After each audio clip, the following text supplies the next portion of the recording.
Yes. Alors, vous êtes prêts? Je pense qu'avec les titres, 6 clés qui augmentent l'onction. Waouh! Qui ne voudra pas savoir ça? Hein? Waouh! C'est tout à fait normal. On est enfant de Dieu, on veut prospérer. Quand on parle de l'onction, on voit la puissance qui dépasse toute puissance que tu peux imaginer. La puissance au-delà d'une puissance, d'une bombe nucléaire quelconque que tu peux savoir. Parce que c'est la puissance par laquelle tout a été créé. L'onction découle du roi des rois. L'onction établit les choses. L'onction recadre, l'onction libère, l'onction fait tout en fait. Il y a différentes dimensions d'onction. Et quand on parle de l'onction, les 6 clés pour augmenter l'onction, on doit d'abord revenir à nous-mêmes. Parce qu'on parle de l'onction dans notre vie. 6 clés qui augmentent l'onction pour nous. Nous sommes des êtres humains. Comment l'onction intervient pour pouvoir augmenter? Avant de parler des 6 clés qui permettent à ce que l'onction puisse augmenter, je vais vous parler de prérequis. Il y a des prérequis pour cela. Déjà, il faut revenir, parce que Sylvie parlait de la loi de la première mention. Effectivement, la loi de la première mention, elle est très importante quand nous lisons la Bible. Dès que nous voyons dans la parole de Dieu, dès le commencement, comment était l'homme, où était l'homme. Si tu veux voir quelle capacité que Dieu a prévue que nous puissions utiliser, on doit revenir à la première mention de l'homme, l'existence, comment l'homme était. Adam, avant sa chute, comment il était? Adam, dans quelle configuration il évoluait? On voit, il y a un homme de Dieu que j'apprécie beaucoup, qui est Daniel. Daniel a compris cela, a commencé à créer, à établir ses prérequis pour qu'il puisse vraiment voir la gloire de Dieu. Et nous pouvons lire ça dans Daniel chapitre 1, déjà. Daniel chapitre 1. Qu'est-ce qui s'est passé? Daniel chapitre 1, verset 8. Daniel résolut de ne pas se souiller par les mains du roi et par le vin dont le roi buvait. Et il pria le chef des eunuques de ne pas l'obliger à s'essuyer. Dieu fit trouver à Daniel faveur et grâce devant le chef des eunuques.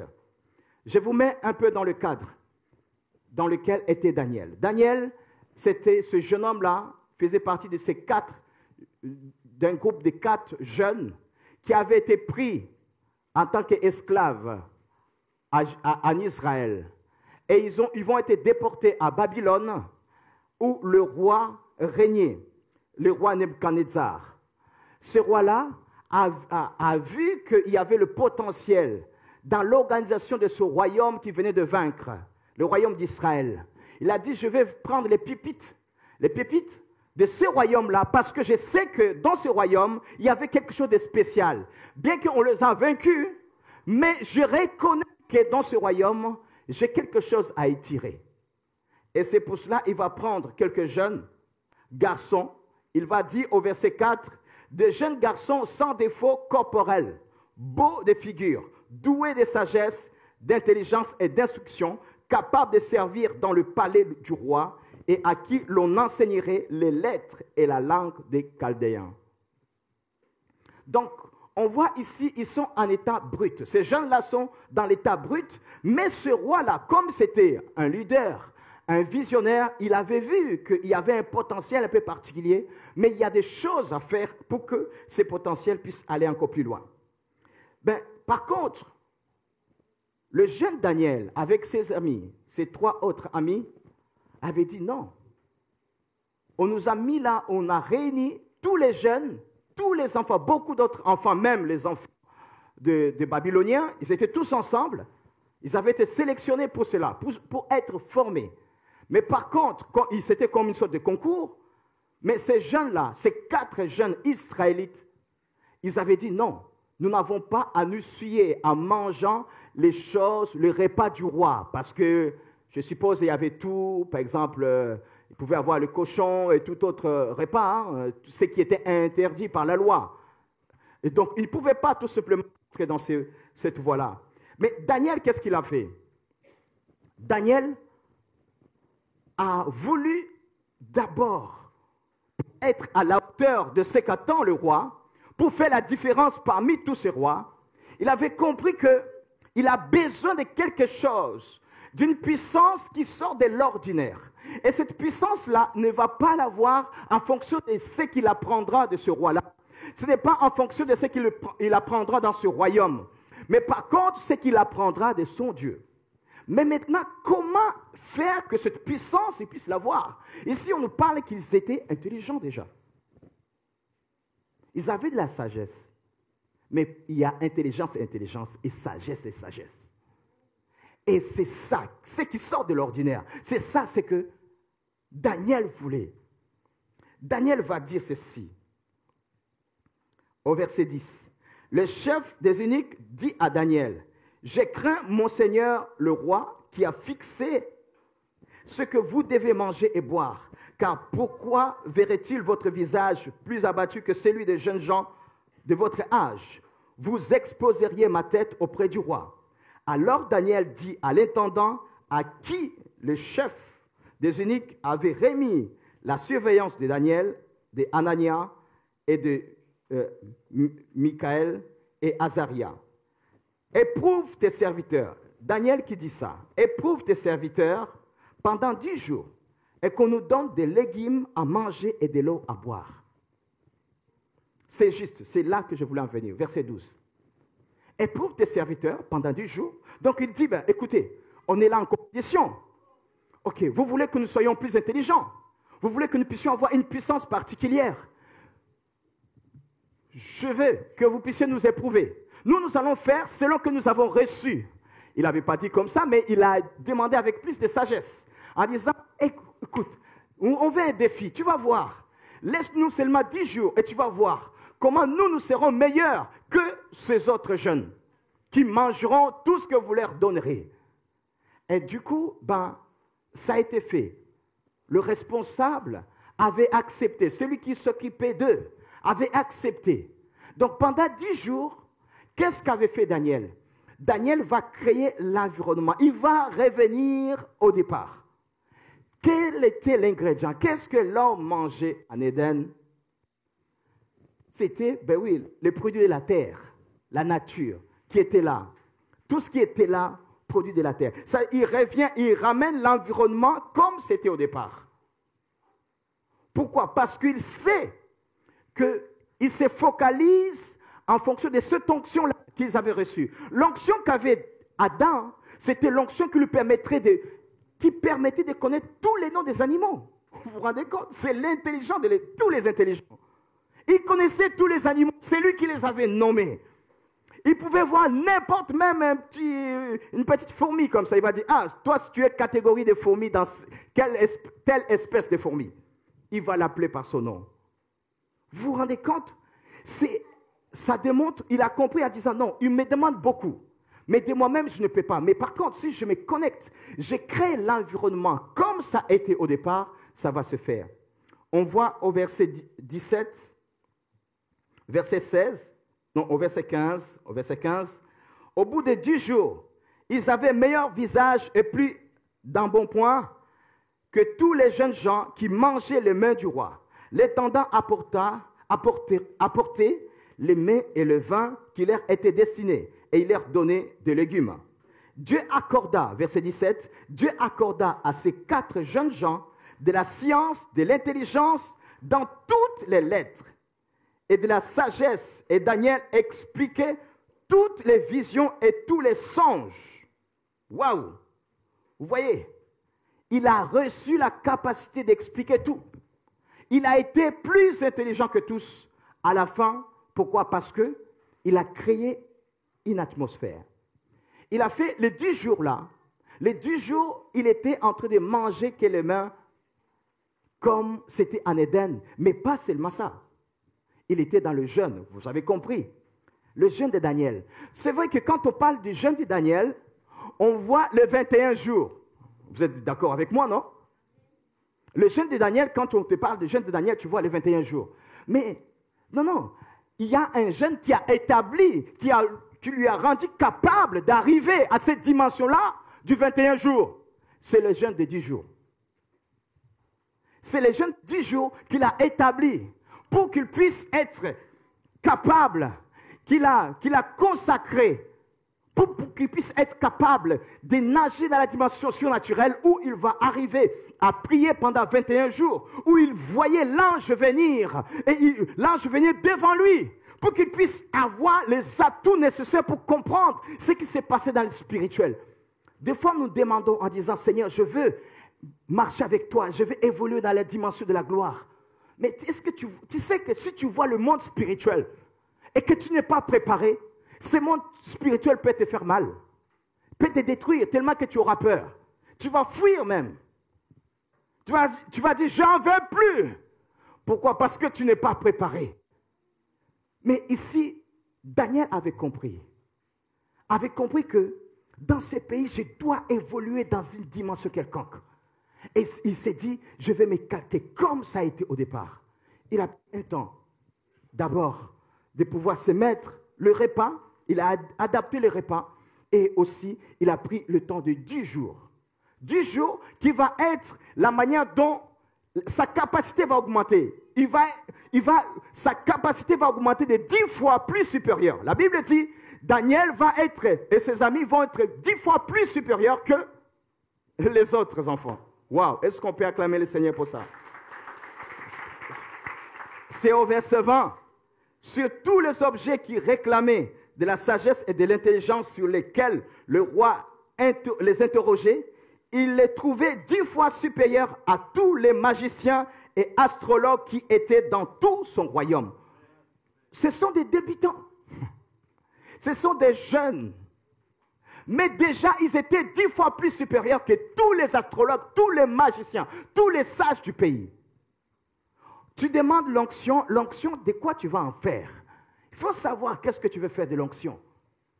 Et si tu sais ce que tu veux faire de l'onction, ne cherche pas une petite part. Cherche la grande part. Et la grande part, on l'a en s'abandonnant dans ce principe-là. L'atmosphère, comme on était en Éden. Adam, quand il était en Éden, il avait tout. C'est le jardin des délices, où il avait tout. Et c'était un homme puissant.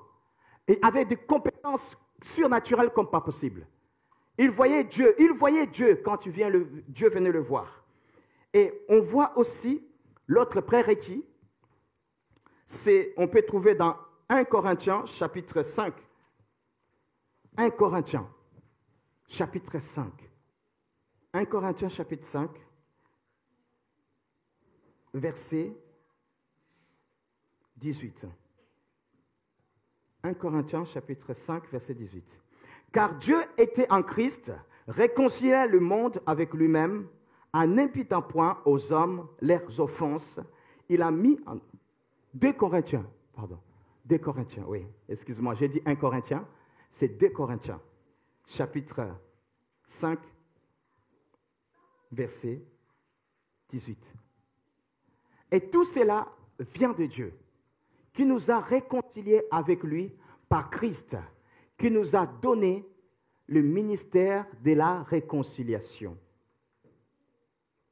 Et tout cela vient de Dieu, qui nous a réconciliés avec lui par Christ. Pourquoi il nous réconcilie? On réconcilie les gens qui étaient en froid, qui étaient séparés, n'est-ce pas? Qui ne se parlaient pas. Quand quelqu'un avait été en colère contre l'autre, c'est important de pouvoir se dire, bon, écoutez, on est en froid, mais on va se réconcilier. Ici, suivez bien ce qui est écrit. Et tout cela vient de Dieu qui nous a réconciliés avec lui par Christ. Nous avons été réconciliés par Dieu à travers Christ, qui nous a donné le ministère de la réconciliation. Ça veut dire que nous aussi, nous sommes appelés à réconcilier les uns des autres, surtout avec qui? Avec Dieu.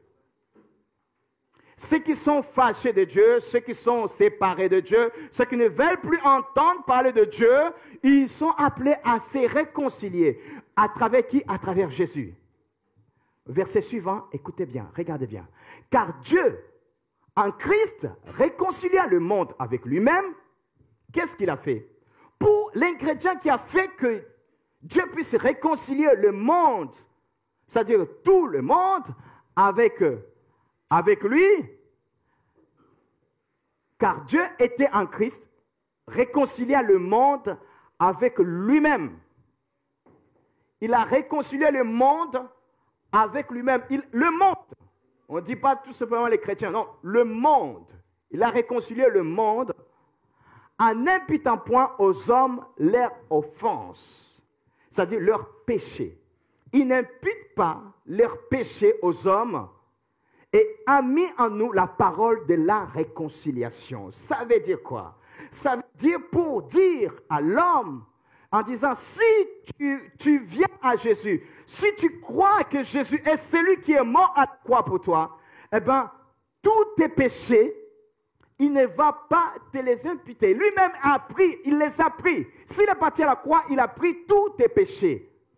Et c'est pour cela que tu dois être tranquille. On continue au verset suivant. Nous faisons donc la fonction d'ambassadeur pour Christ. Comme si Dieu exhortait parmi nous, nous vous en supplions au nom de Jésus-Christ, soyez réconciliés avec Dieu. On doit être réconcilié. Tu n'as pas à te dire, je ne peux pas prier, je ne peux pas parler à mon Dieu, je ne me sens pas capable. Dieu ne t'impute pas tes offenses, Dieu ne t'impute pas tes péchés. Ce qui fait que tu ne puisses pas être imputé de tous tes péchés, c'est quoi? C'est le fait que tu as cru en Jésus-Christ. Et c'est ça la réconciliation. Parce que le péché veut dire quoi? Le péché veut dire être banni de la présence de Dieu, être séparé de Dieu. Et quand on parle de la réconciliation ici, en ne nous imputant plus nos péchés, ça veut dire tout simplement ce que ça veut dire. Ça veut dire qu'il n'y a pas de péché. Quand tu as cru en Jésus-Christ, la réconciliation, ça veut dire quoi? Écoute, Jésus-Christ t'a aimé, t'a accepté, et tu as dit oui. Pourquoi? Parce que quand il est venu frapper à ta porte, tu as dit oui, et tu dois être en paix. Ne regarde plus sur tes péchés, mais regarde plutôt sur la relation avec lui. La relation avec lui, c'est ça qui va t'établir, afin que tu puisses justement surmonter tout ce que tu ne peux pas surmonter. Verset suivant. Après ambassadeur. Celui qui n'a point connu le péché, il a fait devenir péché pour nous, afin que nous devenions en lui justice de Dieu. Tu arrêtes là. Est-ce que tu as compris? Celui qui n'a point connu le péché, ça veut dire Jésus, il a fait devenir péché pour nous. Jésus-Christ est devenu péché. À chaque fois que tu penses péché, tu passes offense, tu vois que Jésus a pris tous les péchés. Tous les péchés. Quand on parle de péché, c'est tous les péchés. C'est pour cela, ne laisse pas que le péché quelconque puisse t'empêcher d'être agréable devant Dieu. Pourquoi? Parce que il s'est écrit, mes bien-aimés, ce n'est pas moi qui l'invente. Celui qui n'a point connu le péché, il a fait devenir péché pour nous, afin que nous devenions en lui justice de Dieu. Je t'assure, je pense que tu es d'accord avec moi. Si tu ne te sens pas que tu es juste, tu ne pourras pas être tranquille pour prier dans la présence de Dieu. Parce que l'ennemi, c'est là où il va prendre. Il va commencer à te rappeler des choses. Regarde, toi, tu n'es pas bon. Et tes pensées vagabondes par là. Et même quand tu vas te rappeler que tes pensées vagabondes, tu vas par-ci et là, il va te rappeler, tu vois. Toi, tu es dans la prière et tu as des pensées ça et ça et ça. Arrête tout simplement. Tu n'es pas digne. Et toi, tu vas te dire, bah, effectivement, j'arrive pas à me concentrer. Je ne suis pas assez spirituel. Non, ne lui laisse pas cette occasion. Il est menteur. Rappelle-lui la parole. Je suis juste, non pas parce que moi je le suis, mais je suis juste en Jésus-Christ. Il a fait devenir péché pour nous afin que nous devenions en lui justice de Dieu. Ça veut dire je suis un juste. Je suis la justice de Dieu. Même s'il y a quelqu'un qui te voit, qui te croise quelque part, il dit, regarde, et tu dis tu es chrétien. Regarde comment tu es. Au travail, tu as osé me dire ça et ça. Celle-là, elle n'est pas chrétienne. Tu sais comment elle a parlé au travail? Et alors? Je suis enfant de Dieu. Je suis justice de Dieu. Que tu le dises ou tu le dises pas, je suis justice de Dieu. Je suis justice de Dieu. Est-ce que c'est en fonction de mes efforts parce que je suis... Hey, tu as entendu? Toi! Non, parce que je suis enfant de Dieu, je ne vais pas répondre. Et il y a des moments, il faut remettre les choses au clair. Mais oui, hein? Vous êtes d'accord avec moi? Tu vas dire, hey, quelqu'un... Non, je suis enfant de Dieu. Il y a des moments, tu vas dire, non, hey, non, c'est pas comme ça. Hein? C'est comme ça. C'est bon? Bon, je me limite un peu. Je ne vais pas beaucoup déborder là-dessus. Mais par contre, on doit se rappeler que les trésors que nous avons, la réconciliation que Jésus nous a apportée, c'est que nous sommes justice de Dieu. Qu'il y ait quoi que ce soit, tu es justice de Dieu. Tu es juste en Jésus-Christ. Ta justice, ce n'est pas parce que tu n'as pas péché. Ta justice, ce n'est pas parce que tu ne t'es pas énervé. Ta justice, ce n'est pas parce que tu n'as pas répondu à la personne qui te répondait, tu ne l'as pas répondu comme il fallait. Ta justice, bien que ça, ce n'est pas... Il faut s'améliorer là-dessus. Hein? Vous comprenez? Je ne suis pas là, je ne vais pas développer là-dessus, mais il faut s'améliorer. Mais par contre, on s'améliore en étant juste. On est déjà juste, on commence à s'améliorer. Est-ce que tu comprends la bénédiction à Jésus-Christ? Acclame-le alors. Oui. Tu es justice en Jésus-Christ. Ça, ce sont des prérequis. Ça veut dire quoi? Premièrement, ça veut dire que, rappelle-toi que tu es en Éden. Tu as tout. Il y a des moments où, quand tu veux augmenter l'onction, tu veux créer, tu veux prendre un temps en disant, Seigneur, je sens l'onction, je veux un autre rafraîchissement, je puisse passer à une autre étape. À un moment donné, tu peux te dire, oui, Seigneur, je vais rentrer en Éden. Je suis en Éden. Ben oui, je suis dans la grâce. La grâce, ça veut dire être en Éden, en fait. Le repos de Dieu. Et donc, dans le repos de Dieu, tu t'es dit, OK, tu peux prendre 10 jours de jeûne, OK? Tu fouilles les guillemets. Hein, ça, ce sont des prérequis. Hein? Fouiller les guillemets, comme c'était en Éden. Comme Adam mangeait en Éden. Ben oui. Et aussi, que tu puisses te sentir que tu es justice de Dieu. C'est comme ça qu'Adam était. Adam n'avait pas de culpabilité. Non, Adam se sentait juste. Il était juste devant Dieu. C'est après que le péché est venu. Et merci pour nous, parce qu'entre-temps, Jésus est venu. Il nous a ramenés comme Adam était. Tu es justice de Dieu. Si tu te sens que tu es justice, je t'assure, à chaque fois que tu pries, tu sens comme si, oh, tu n'es pas digne. Oh, ou bien tu veux prier pour quelqu'un, tu sens que tu n'es pas digne. Rappelle-toi ces versets, mémorise-le. Justice de Dieu. Même si tu ne te rappelles pas de tout ça, rappelle juste ça. Justice de Dieu. Dis justice de Dieu. Je suis justice de Dieu. Là, il y a beaucoup de choses à dire, mais je ne vais pas rester là-dessus. Mais regardons maintenant. Revenons pour voir les 6 points. Hein? On va les voir à part celui avec qui nous avons commencé, Daniel. Allons dans Daniel, chapitre 6, verset 10. Daniel, chapitre 6, verset 10. Une fois que tu as déjà compris que, OK, tu prends un temps de jeûne,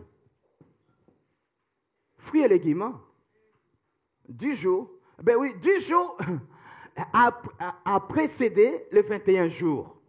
Mais souvent, les chrétiens pensent que quand c'est long, c'est puissant. C'est puissant. Oui, on a fait 40 jours, nous. Hey, colonne de feu, c'est puissant. Il y a des moments, même une journée, ça sera beaucoup plus puissant que les 40. C'est une question de timing de Dieu. Quand Dieu te conduit, fais ça, et tu le fais, ça devient vraiment glorieux. Amen. Et c'est pour cela, on doit suivre tout simplement ce que Dieu nous donne. Et c'est pour cela même on voit les enfants de Dieu pour demander, pour dire, non, Et pour plaire à Dieu, pour appartenir à Dieu, il n'y a pas plusieurs choses. C'est seulement croire en Jésus-Christ. C'est ça. Tu crois en Jésus-Christ, crois et tu seras sauvé, toi ainsi que ta famille. Crois, celui qui croira sera sauvé. Vous voyez, croire tout simplement. Jésus à la croix, quand il était à la croix, le brigand qui disait, si tu es fils de Dieu, regarde, tu es aussi avec nous. C'est ma version. Et Jésus qui est là, et l'autre qui lui dit, laisse-le tranquille, nous on est là, on le mérite.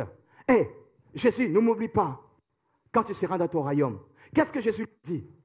Ce soir même, tu seras avec moi dans le royaume de mon Père. Qu'est-ce qui s'est passé à ce moment-là? Est-ce que la personne a dit, je te demande pardon pour tous mes péchés? Est-ce qu'il a demandé pardon? Et pourtant, c'est la première personne qui a inauguré le paradis. C'est un brigand qui a inauguré le paradis. Un voyou. Lui, il le méritait. Il savait qu'il le méritait. Mais uniquement parce qu'il a reconnu Jésus-Christ comme son Seigneur et son Sauveur, en disant ce soir, ne m'oublie pas. Ça veut dire sauve-moi. Ne m'oublie pas quand tu seras dans le royaume de ton Père. Automatiquement, il est rentré dans le paradis. Est-ce que tu peux acclamer le Seigneur pour ça? C'est ça qui t'établit dans le royaume de Dieu. Tu crois en Jésus-Christ. Croire, tout simplement. Mais on a besoin de ça, sentir que ce soit très dur. Tu ne puisses pas faire ça, tu ne puisses pas faire ça. Où est-ce que tu vas y arriver? Tu n'auras plus les cheveux, Lorenza. Si on commence à dire, les conquérants, on ne va pas y arriver. Mais c'est simple. Croire, c'est simple, tout simplement. Marianne, on croit tout simplement à Jésus-Christ. Et ça fait la bonne chose. Daniel chapitre 6, verset 10. Lorsque sut que le décret était écrit, lorsque Daniel sut que le décret était écrit, le décret de quoi? Écoutez-moi maintenant. Vous voulez l'onction? L'onction, tu vas en faire quoi? L'onction, tu vas en faire pour faire face à l'opposition de la parole de Dieu. L'onction, c'est pour servir le Seigneur, pour démontrer que Dieu existe, Dieu est Seigneur. Ton Dieu est le vrai et l'unique Dieu. L'onction, tu dois avoir envie en toi de démontrer en disant non, rien ne peut me faire taire. Je suis amené à témoigner la parole de Jésus. Partout où je vais, je témoigne la parole de Dieu.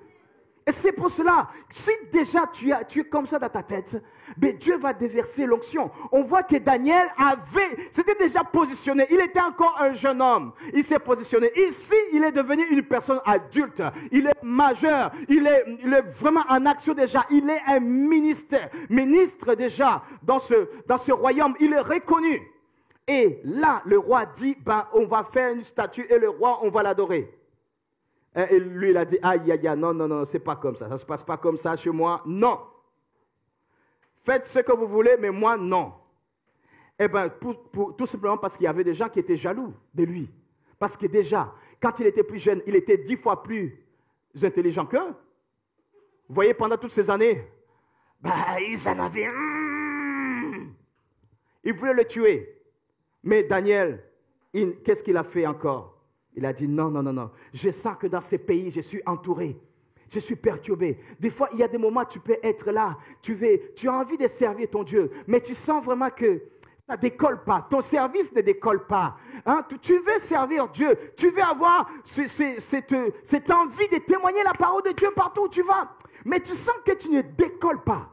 Et c'est pour cela que le Seigneur m'a donné cet enseignement pour toi. Regarde comment Daniel était. Daniel, on était arrivé au point de l'interdire de parler, de prier son Dieu. Et Daniel n'a pas entendu ça. Il est rentré dans sa chambre. Qu'est-ce qu'il a dit? Daniel, il se retira dans sa maison. Lorsque Daniel sut que le décret était écrit, il se retira dans sa maison. Première clé, se retirer. C'est important. Tu veux vraiment l'onction puisse augmenter. Tu veux l'onction puisse augmenter. Premier point, trouve un temps de te mettre à part pour pouvoir prier. De te mettre à part. c'est retirer. Tu peux te retirer. Ça peut être dans ta maison, tout comme ça peut être à l'extérieur, hein, selon les conditions que tu as. Il dit, il se retira dans sa maison. Pour lui, c'était dans sa maison, où les fenêtres de la chambre supérieure étaient ouvertes. Il a pris de l'altitude. Pourquoi il a pris de l'altitude? Parce que la chambre supérieure, c'est là où il ne pouvait pas avoir quoi que ce soit qui allait le déranger. Il ne voulait pas qu'il puisse avoir quoi que ce soit qui va le déranger. C'est important de savoir, croyant que tu veux vraiment évoluer dans la dimension d'Adam, et même plus qu'Adam, comme il était. Tu peux passer à l'étape suivante. Après, la première clé, c'est de mettre l'environnement, de te retirer. La deuxième clé, c'est de pouvoir te débarrasser de ce qui peut te distraire. Tu te débarrasses. Pendant ce moment-là, tu te débarrasses. Si tu vas dans ce moment-là avec ton téléphone qui est toujours allumé, ne sois pas étonné que tu sois déconcentré. Et tu ne pourras pas vraiment avoir ce temps. Pourquoi? Parce que, rappelez-vous, si tu vas à ces lieux-là, à cet endroit-là, c'est parce que tu veux retrouver ce qu'avait Adam dans le jardin. Il parlait avec Dieu. Il nageait dans une autre dimension. Il pouvait voir le monde surnaturel. Comme ça, avec ses yeux. Deuxième point. Troisième point. Il est écrit que les fenêtres de la chambre supérieure étaient ouvertes dans la direction de Jérusalem. Bien comme il était à Babylone, la direction de sa chambre, il s'était positionné que la fenêtre soit en direction de Jérusalem. Pourquoi? Parce que vous vous souvenez, à l'époque, c'est que dans le lieu très saint. Dans le temple qui était à Jérusalem, c'est là où il y avait la gloire de Dieu. C'est là où Dieu était. C'est bon? C'est là où Dieu était. Maintenant, où est Dieu? Nous l'avons chanté. Dieu, nous sommes devenus le temple de l'Esprit de Dieu. Alléluia. Le temple de l'Esprit de Dieu, ça veut dire encore que peu importe le lieu où tu seras, tu dois revenir en toi-même. Tu dois te dire, ok, là où tu es, même si tu es sur un parking, même si tu es parti en brousse ou à la montagne ou dans ta chambre ou au salon, peu importe, tu dois comprendre que le lieu où tu dois chercher à entendre Dieu, c'est à l'intérieur de toi-même. En disant, Seigneur, je suis là. Pourquoi? Parce que tu fais selon ce qui est écrit dans la parole. Nous sommes les temples de l'Esprit de Dieu. L'Esprit de Dieu est en nous. Il est en nous. Donc tu parles de l'intérieur. Tu parles en direction de Dieu parce que tu crois qu'il est là avec toi. Exercez ton imagination selon la parole. La parole de Dieu nous dit que nous sommes les temples de l'Esprit de Dieu. Je suis en train de vous amener dans cette dimension où tu peux entendre la voix de Dieu de l'intérieur. Parce que l'onction, sans entendre la voix de Dieu, tu ne sauras pas quoi en faire. Mais par contre, quand tu entends la voix de Dieu, tu sauras les timings. Et souvent, on s'attend à ce qu'on puisse entendre des oreilles. Parce qu'on dit entendre la voix de Dieu. Tu t'entends à ce que ça puisse venir de l'extérieur. Rappelle-toi tout simplement de la parole de Dieu. Nous sommes les temples de l'Esprit de Dieu. Amen. Et donc, quand Dieu va nous parler, ça va jaillir de l'intérieur. Ça pourra être tu entends, il te parle de l'intérieur. De différentes manières. Donc, quelle direction, quand toi tu pries, tu te focalises sur là où tu es tout simplement. C'est pour cela, peu importe là où tu es, Dieu te parlera. Amen. Est-ce que tu veux avoir les clés pour ton entreprise? Tu puisses entendre Dieu te parler. Pam, pam. Ton entreprise passe à une autre dimension. Tu veux entendre pam, pam, tes enfants. Comment je vais conseiller mes enfants? Comment je vais évoluer dans ma famille? Comment faire ceci ou cela? Tu libères ces moments-là, tu vas voir. Un autre point. J'ai parlé de première clé, deuxième clé, troisième clé, quatrième clé. Il est dit, 3 fois le jour, il se mettait à genoux. 3 fois le jour. Oui, c'est important de pouvoir te limiter les moments où tu vas pouvoir chercher la face de Dieu. Si tu dis tout simplement en disant, je vais prier, je vais jeûner, je t'assure, si tu ne te dis pas, je suis en train de vous parler de ce genre de jeûne. Hein. Il y a plusieurs types de jeûnes, c'est bon? Il y a plusieurs manières de prier. Là, je vous parle d'une prière bien précise qui va permettre à ce que ton onction puisse grandir, c'est bon? Et donc, c'est important que tu puisses te discipliner un temps donné. comme on voit notre frère Daniel, il avait un temps fixé. Ici, il nous est dit, il priait combien de fois? Il priait combien de fois? 3 fois. Et à chaque moment, à ces moments-là, chaque jour, il était en train de prier. Pendant ce temps-là, il priait pour chercher la face de Dieu. Pourquoi? Parce que si tu t'es dit, bon, je suis dans le jeûne, et tu ne t'es pas fixé un temps, bon, lui, il a pris 3 fois. Toi, tu peux prendre 2, 3, 4, 5, selon que tu veux. Hein? Mais que tu puisses te discipliner au niveau du temps où tu vas prier. Il peut y avoir des moments où tu vas prier, même quand tu es dans la voiture, c'est pas grave, tu pries parce que tu es dans le jeûne, de toute façon. Tu pries, peu importe. Mais tu puisses te fixer un temps où tu te dis, ces moments-là, à telle heure, chaque jour, pendant ces 10 jours, je serai dans la présence de Dieu. Ça devient un rendez-vous divin. C'est là, à ce moment-là, tu ne seras pas avec ton téléphone, tout ce que j'ai dit avant. C'est bon? Pourquoi? Parce que tu dois avoir un temps où tu es posé pour entendre ce que Dieu veut te dire. Il est écrit, et qu'est-ce qu'il faisait? Il se mettait à genoux, il priait. S'il a fixé ces 3 fois par jour, c'était pour prier. Il s'humiliait en se mettant à genoux. Ok, tu peux te mettre à genoux, mais c'est une manière de s'humilier. Ça veut dire tu peux te mettre à genoux, tout comme tu peux être debout, mais tout simplement, tu présentes cette révérence à Dieu en disant, tu es élevé, tu es au-dessus de tout. Et à ce moment-là, il priait. Bien sûr, si tu as fixé le temps de jeûne, ce jeûne est prière.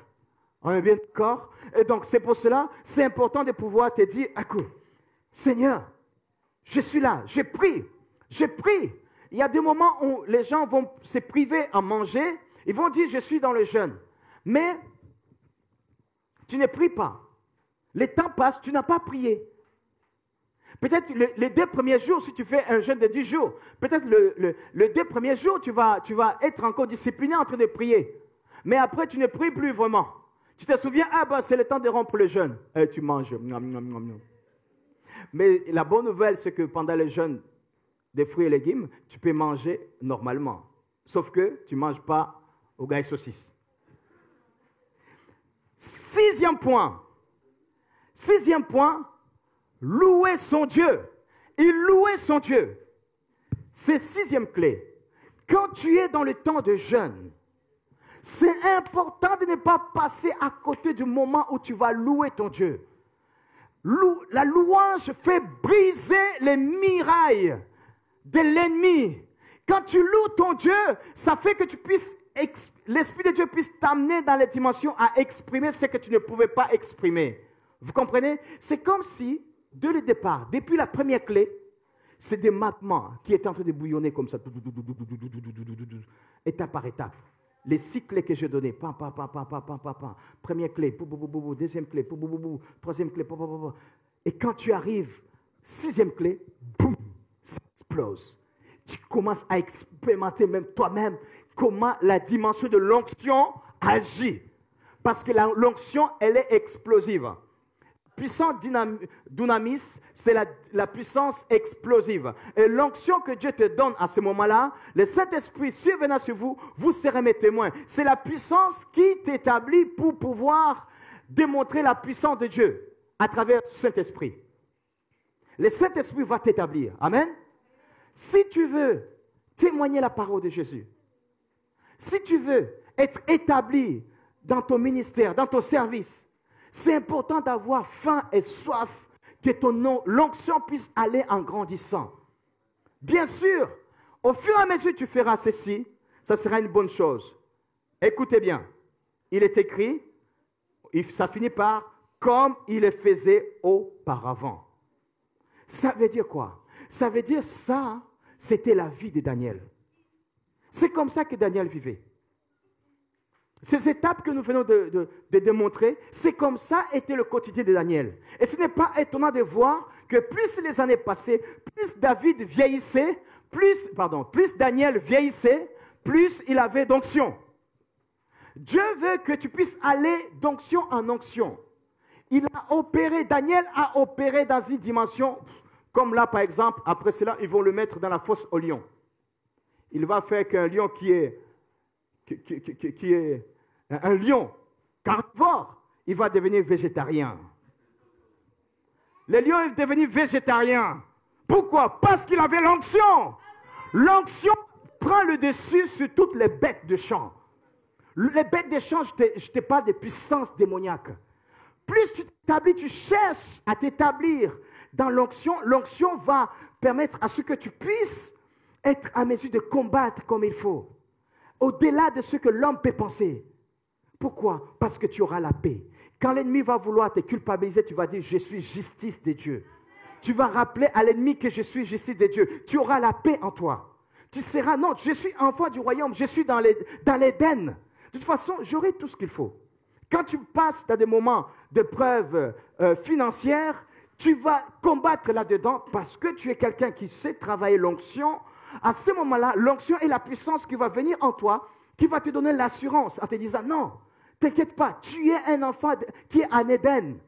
Tu es justice de Dieu. Ça veut dire que non, ce ne sont pas les choses que les ancêtres ont fait qui vont faire que tu ne puisses pas réussir. Non, ça ne peut plus marcher. Pourquoi? Parce que toi, tu as accepté Jésus-Christ comme ton Seigneur et ton Sauveur. Est-ce que tu crois cela? Est-ce que ce que je viens de dire, tu comprends que aujourd'hui, quand tu cherches la face de Dieu, Satan ne doit pas venir te décourager. Parce que c'est ça sa technique. Il va utiliser tous les moyens pour te décourager.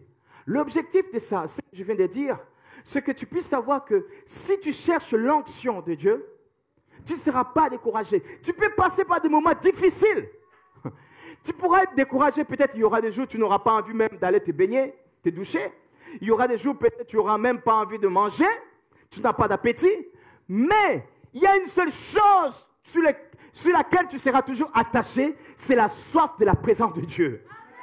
Et tant que tu auras ça, tu auras le meilleur trésor. Est-ce que tu peux acclamer le Seigneur?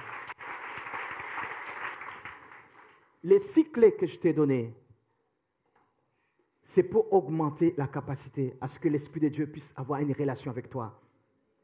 Parce que l'ennemi cherchera toujours à ce que tu ne puisses pas avoir la relation avec le Créateur. Alors ne laisse pas qu'il y ait quoi que ce soit qui va te décourager.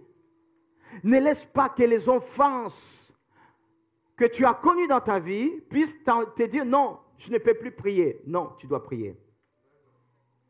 Ne laisse pas en disant non, l'endroit où je suis, je ne peux pas prier. Non, tu pries là où tu veux.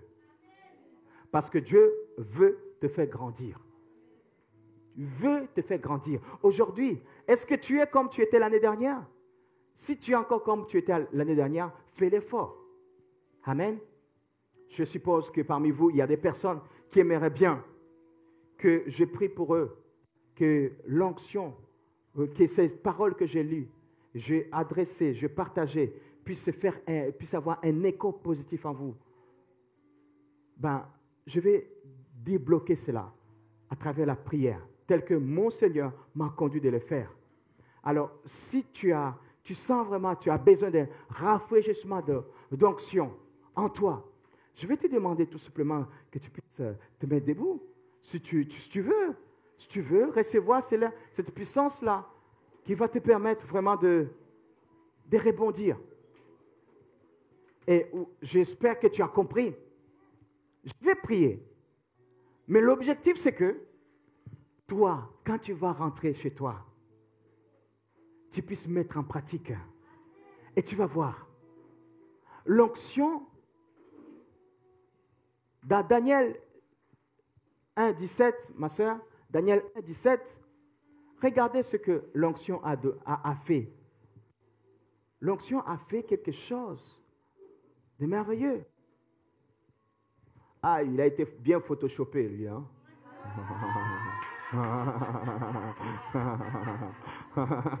Oh. C'est bien lisse, là. Bon. Daniel 1, 17. Ah, ben oui. Dieu accorda à ces 4 jeunes gens de la science. Dis science. Intelligence. Dans toutes les lettres. Pour toi, dans toute la connaissance qui existe.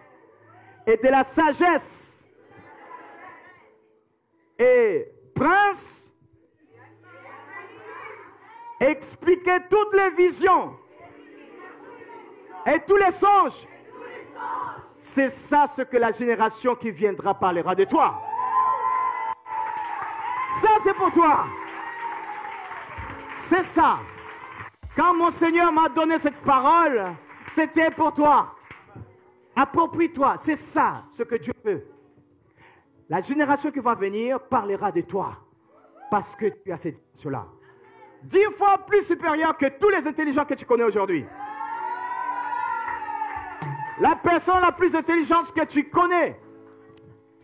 L'homme d'affaires plus influent dans les affaires. Parce qu'on dit qu'il est intelligent. Ben oui, tant qu'il n'a pas encore perdu, il est encore intelligent.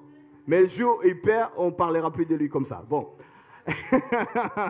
Ça, c'est une parenthèse.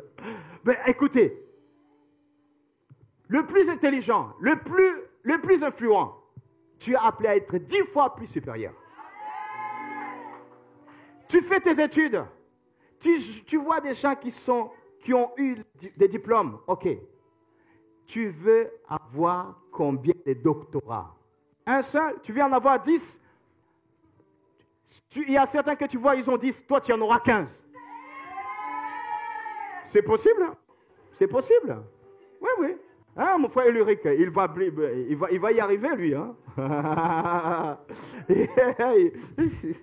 Gloire à Dieu. Gloire à Dieu. C'est ça ce que Dieu veut. L'onction qui va te permettre à ce que tu puisses, en fait, écouter ce que je vais dire. L'onction qui va t'établir à ce que nous lisons là puisse devenir une réalité. C'est ça l'objectif de l'onction. L'onction nous fait vivre ce que nous lisons dans la parole de Dieu. Si tu crois cela, tu te mets debout tout simplement, on va prier.